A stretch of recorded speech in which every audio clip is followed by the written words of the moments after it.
Hello YouTube family, કેમ છો? બધા મજામાં છો ને? આજે આપણે એરંડા વેણવા આવી ગયા છીએ 4 વાગે ને તાપ બહુ પડે છે એટલે આપણે 4 વાગે વેણવા એરંડા આવીએ છીએ। ઇન્સ્ટાગ્રામ અને ફેસબુકમાં ફોલો કરી નાખજો। ચાલો તો હું તમને બતાવું કે કયા ખેતરની અંદર આપણે એરંડા વેણવાના છે ને કેટલા વેણવાના બાકી છે અને કેટલા વેણી નાખ્યા છે, બધું આપણે વિડીયોની અંદર જોઈશું। વિડીયો ગમે તો લાઇક, શેર અને સબસ્ક્રાઈબ કરવાનું ના ભૂલતા। જુઓ તાર આપણે હાથમાં થેલી છે, થેલીમાં આપણે એરંડા વેણીએ છીએ। જે આ બાજુમાં દેખાડ્યું ને ખેતરની અંદર તો આપણે અડધા વેણી નાખ્યા છે અને અડધા બાકી છે। ચાલો તો હું તમને બતાવું। જુઓ મિત્રો, આ બાજુ તો લાગટ ઉહળીઓ કરી નાખ્યો છે એટલે હવે એરંડાની અંદર બધો એટલો બધો કોઈ દમ છે નહીં। અડધો ઢગલો અહીંયા પડ્યો છે। જુઓ, આ પણ વેણી નાખ્યા છે। આ ખેતરની અંદર કમ્પ્લીટ લાગટ આ ખેતરની અંદર વેણી નાખ્યા છે એટલે બે ખેતરની અંદર આપણે એરંડા વેણી લીધા છે ને હવે આપણે એમાં કોઈ વાવવાનું નથી એટલે આપણે અહીંયાથી બધું કામકાજ છૂટું થઈ જાય એટલે પછી આપણે નવી જગ્યાએ આપણે નવીસર નવું વાવશું। આ બાજુ જુઓ, એરંડાના બોળા તડક કરી નાખ્યા છે। એક ઢગલો અહીંયા પડ્યો છે। બે ખેતરના થઈને 200 મણ જેવા થયા। 200 મણ કમ્પ્લીટ થઈ જશે। આ જે પડ્યા એ હવે જેટલા થાય છે બધા થઈને લગભગ તો 250 મણ જેવા થાય છે એરંડા। એટલા બધા વધારે નહીં ઉતરે એટલે એટલા જ થશે। એક બે ઢગલો પેલી બાજુ પડ્યા છે એટલે એમ રાગે રાગે આપણે એરંડા વેણવાનું ચાલુ છે ને રચકાની અંદર પાણી બધે વાળી દીધું છે।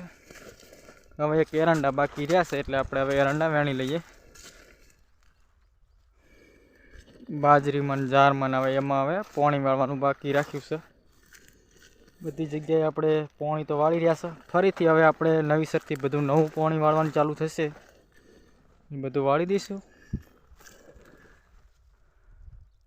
જો આ બાજુ બાકી છે, જ્યાં ધોબલો દેખાડો ને એ બાજુ, આ બાજુનો ભાગ તો બધો ઉતારી નાખ્યો। ટોટલ જેટલા હતા ને એટલા બધા ઉતારી નાખ્યા, બોળા તળાક કરી નાખ્યા છે। એ એરંડાની અંદર કોઈ દમ છે નહીં એટલે આપણે બધું વેણી લીધું છે। અવની 11 વાવ્યા હતા એરંડા ને એરંડાનો ભાવ એટલો બધો નહીં આવ્યો। આજે અમે વેચવા ગયા હતા 1150 ને જે અમારા બનાસકાંઠાની અંદર ભાભર ગામ એટલે ભાભર સિટીની અંદર 1200 રૂપિયા ભાવ પડે। અહીંયા પાટણની અંદર 1150 પડ્યો ભાવ। એવો અલગ અલગ જગ્યાએ ભાવ પડતા હોય છે। 1150, 60, 70 એવી રીતે ભાવ પડે છે। વધારે 1200 તો એક કે એરંડો નથી ગયો ને અમારા ભાભર સિટીની અંદર તો 1200 ઉપર હાલે। જો આ બાજુ બધું આપણે વેણી લીધું છે। હવે એક જ આ ખેતર બાકી રાખ્યું છે। આ ખેતરની અંદર તો આપણે લાગઠ જ વેણી લીધા છે। આમાંય પણ લાગઠ વેણી લીધું છે। આમાં તો પાણી નહોતું વાળ્યું એટલે પાણી વાળવાનું કારણ એ કે પછી આપણે ટાઈમ નહોતો એટલો બધો એટલે પછી આપણે આમાં પાણી ના વાળ્યું। પછી આપણે લાગઠ ઉહળીઓ કરી નાખ્યો ને પછી આપણે આમાં પાણી ચાલુ કર્યું હતું એટલે કોઈ પાણી લેનારું નહોતું ને એના કારણે આપણે અંદર પાણી ચાલુ કર્યું હતું ને પછી તો આપણે બધે વાળવાનો મોકો મળી ગયો હતો એટલે પછી આપણે આમાં નથી વાળ્યું, નકર વાળી દેવાનું હતું। જો આમાં લાગઠ ઉહળીઓ કરવાનો છે।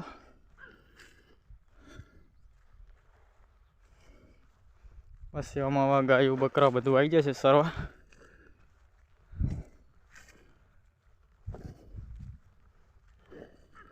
લાગઠ વેણી લઈએ ને આમાં તો હાવ પૂરેપૂરું કરી નાખ્યું છે। હવે એટલું બધું કોઈ છે નહીં।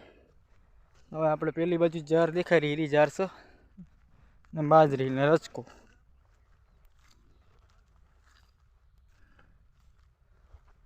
આ બાજુ બધું પતી ગયું છે।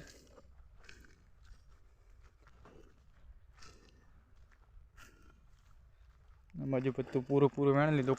કોક અમુક માલ રહી ગઈ છે એ પાસે વેણી લેશે।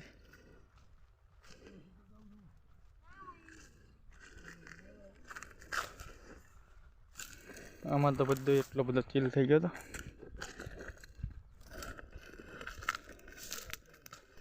11 વિડીયો ગમ્યો હોય તો લાઇક શેર અને સબસ્ક્રાઈબ કરવાના ભૂલતા. દરરોજ હું આવા ખેતીવાડીના વિડીયો લઈશ. જય માતાજી મિત્રો, થેન્ક યુ.